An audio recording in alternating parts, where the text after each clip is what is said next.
ओम नमः शिवाय। जय श्री राम।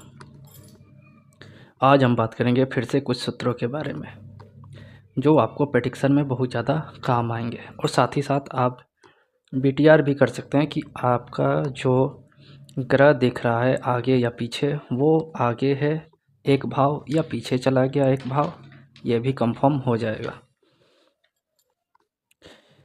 तो कुछ सूत्र हैं जो मैं आपको आज बताने जा रहा हूँ, उसको आप नोट करें। तो आज मदर्स डे है, तो मदर्स डे पे स्पेशल माँ के लिए एक सूत्र है कि आप ये चेक करें कि मून के साथ कौन सा ग्रह है, और जो भी ग्रह होगा उससे रिलेटेड आप उस ग्रह के कारक तत्वों को मैच करें और लगाएं। जैसे कि मून के साथ केतु है, तो मून के साथ केतु होता है तो माँ आपको बहुत ज़्यादा नहीं बोलती हैं, लेकिन जिस दिन बोलेंगी तो लगेगा कि आप रो देंगे, यानी कि आपको बहुत ज़्यादा उस दिन डांटेंगी। और वही मून के साथ राहु है तो माँ आपके पीछे रोज़ लगी रहेंगी, और एक दिन यदि छोड़ देंगी तो लगेगा आज क्या हुआ, मम्मी क्यों नहीं बोल रही हैं। तो मून यानी चंद्र के साथ जो भी प्लैनेट होगा वो दिखाएगा कि माता का बिहेवियर कैसा है। और एक सूत्र ये भी डाला था मैंने कि मून के साथ जो ग्रह है उससे माँ मारती हैं। जैसे चंद्र के साथ राहु हो तो माँ बेल्ट से या फिर किसी ऐसी चीज़ से जिससे कि कपड़े साफ़ होते हैं उससे माँ आके मारती हैं। सबसे ज़्यादा बेल्ट से पिटाते हैं मून राहु वाले। और वही मून केतु जब साथ हो तो कोई नोखीली चीज़, जैसे कि बेलन से डरवाना, बेलन से मारना और चिमटे से मारना। तो मून केतु हो तो माँ चिमटे से या फिर बेलन से मारती हैं। वही मून के साथ मंगल हो, मून के साथ जुपिटर हो तो अलग अलग है। जुपिटर है तो नॉर्मल रहती हैं, प्यार से समझाएंगी, या फिर किताबों से जो किताब को उठा के सर पे मारना कि तुमको समझ में नहीं आ रही है, तो ऐसा हो सकता है। अब हम बात करते हैं सूत्रों की। तो आज का जो पहला सूत्र है वो है वीनस। वीनस यदि 5th हाउस में हो तो ऐसे में देखा गया है कि ऐसा जाता है कि जो भी होता है उसको, मतलब वो बच्चा जैसे कि स्टूडेंट है तो उसको टीचर से ही लव हो जाएगा, और यदि वो टीचर है तो उसको अपने स्टूडेंट से ही लव हो जाता है। तो वीनस जब भी 5वें घर में हो, क्योंकि वीनस लव होता है, 5वां घर छात्र होते हैं, स्टूडेंट होते हैं, शिष्य होते हैं। तो शिष्य को प्यार हो रहा है अब टीचर से, या टीचर को प्यार हो रहा है अब शिष्य से, तो जो मैडम और सर पे ही फिदा हो जाते हैं वो वीनस 5 वाले हैं। राहु जब 3rd हाउस में हो, राहु जब भी 3rd हाउस में होता है तो ऐसे में देखा गया है कि जातक ब्रांडेड चीज़ों का शौकीन हो जाता है। जैसे कि उसको ब्रांडेड कार चाहिए, ब्रांडेड वॉच यानी घड़ी चाहिए। और ये लोग जिसका भी राहु 3rd हाउस में होता है उसको ब्लैक कलर बहुत पसंद आती है, यानी ब्लैक कार, ब्लैक वॉच इनको पहनने का शौक़ होता है। घड़ी जो पहनेंगे वो ब्लैक रंग की हो सकती है और ब्रांडेड हो सकती है, टाइटन की हो सकती है, या जो भी, मतलब पीटर इंग्लैंड जो भी है। और साथ ही साथ राहु यदि 3rd हाउस में है तो ऐसे लोग को कार पसंद भी आती है, तो ब्लैक जो थोड़ी बड़ी हो, जैसे BMW, या फिर ऐसी कार जो मतलब आजकल लंबी वाली कार हो, वो अच्छी लगती है। और साथ ही साथ ऐसे जातक को ब्रांडेड चीज़ों का बहुत ज़्यादा शौक़ होता है। यहाँ तक कि यदि ये जातक स्मोक करता हो, वैसे तो नहीं करना चाहिए, लेकिन जो स्मोक करते हों उनको ब्रांडेड सिगरेट पीने का शौक़ होगा। भले ये 6 मंथ 1 साल पे पिएँ, पर पिएंगे तो ब्रांडेड ही पिएंगे। यानी कि जैसे कि सब कोई 5 या 10 वाला पी रहा है तो ये 20 वाला 25 वाला पिएगा। और यदि ज़्यादा कमा रहा है तो 100-500 जो भी हो, वैसे ब्रांडेड चीज़ों का इस्तेमाल करेगा। और एक फ्लेवर पे ये टिके रहते हैं कि ये मेरा ब्रांड है, ऐसे करके चलता है। तो राहु 3rd ब्रांड पे फोकस करता है। वीनस 1st हाउस में हो या ट्रांजिट में आ जाए, देखिए जैसे कि अभी ट्रांजिट में 1 साइन में चल रहा है और मेष लगन का लगन में है। तो वीनस जब भी 1 नंबर में हो या लगन में हो या फिर वो ट्रांजिट करे, तो ऐसे जातक बहुत ज़्यादा परफ्यूम या क्लॉथ या क्रीम खरीदते हैं। उनको उस समय बहुत ज़्यादा परफ्यूम और कपड़े खरीदने का शौक़ हो जाता है और क्रीम भी खरीदते हैं ऐसे जातक। और ट्रांजिट में आए तो ये उस समय मतलब सबका ही आएगा, तो सबको ही ये उस वक्त में परफ्यूम क्लॉथ खरीदते हैं।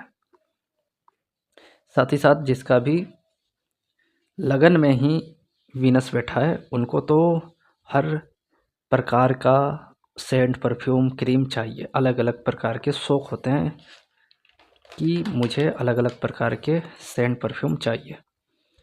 शनि यदि लगन में हो, ये एक सूत्र है कि शनि यदि लगन में हो और मिथुन राशि को हो, यानी 3 नंबर का लगन हो, शनि लगन में बैठा हो, तो ऐसे में देखा गया है ये जातक जो भी है वो डॉक्टर होता है, यानी डॉक्टर लाइन से कनेक्ट होता है, कहीं ना कहीं ये डॉक्टरी लाइन में जाता है।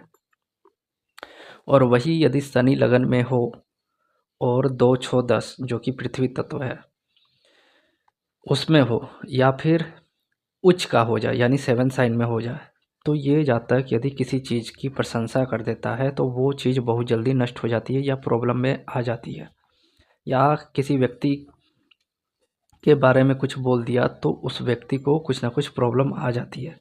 शनि दुख का कारक है, लगन में बैठ गया है, यदि ये खुद के बारे में भी बोल रहा है तो भी इसको प्रॉब्लम आ जाती है। यानी ये प्रशंसा, यहाँ पे प्रशंसा नहीं करना, यदि ये प्रशंसा कर रहा है तो इसको प्रॉब्लम होता है। तो ऐसे में एक सूत्र है कि शनि लगन में हो और पृथ्वी तत्व 2, 6, 10 या 11 यानी अपने 1 साइन में हो और उच्च का हो, तो ऐसे में जातक को देखा गया है कि ये खलनायक होते हैं, यानी ये सीरियस रहने वाले इंसान होते हैं, हंसी मजाक प्रशंसा ये करने वाले नहीं होते। और यदि ये इंटरेस्ट लेते हैं तो इनको हानि ही होती है। तो शनि लगन वाले ध्यान रखें, खुश ना रहें, दुखी रहें। राहु सेकंड हाउस में हो, राहु जब भी सेकंड हाउस में हो तो ऐसे में देखा गया है कि ऐसा जातक कभी ना कभी गटर या नाले में गिरता है। और ज़्यादातर बचपन में देखा गया है साइकिल चलाते हुए नाले या गटर में गिर जाते हैं राहु सेकंड वाले। तो राहु जिसका भी सेकंड हाउस में हो वो गटर या नाले में गिरता है।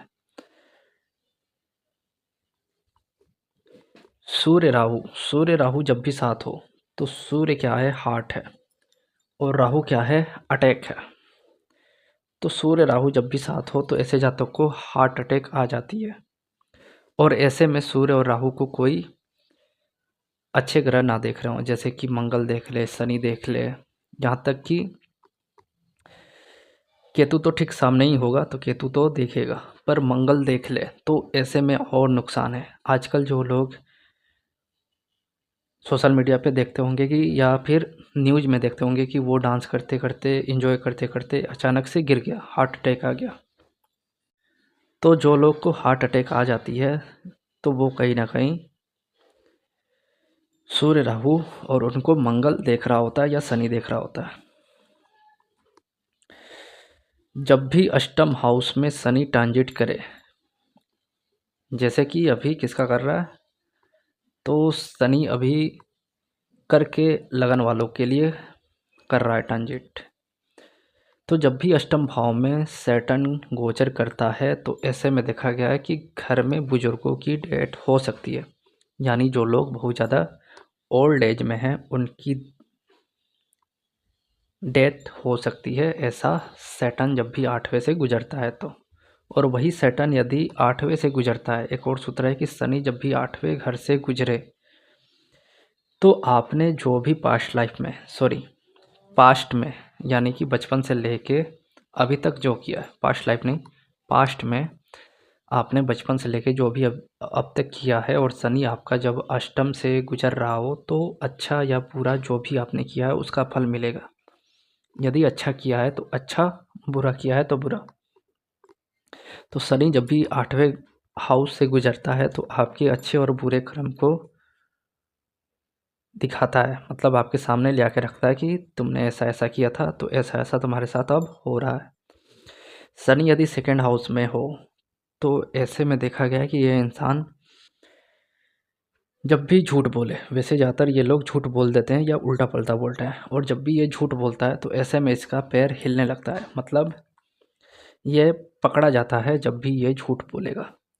तो शनि जब भी सेकंड हाउस में हो तो ऐसा इंसान जब भी झूठ बोलता है तो इसके पैर हिलने लगते हैं और ये पकड़ा जाता है कि ये मेरे से झूठ बोल रहा है। तो ये एक अच्छा संकेत है जिससे आप चेक कर सकते हैं कि शनि सेकंड है और वो यदि झूठ बोले तो उसका पैर हिलेगा।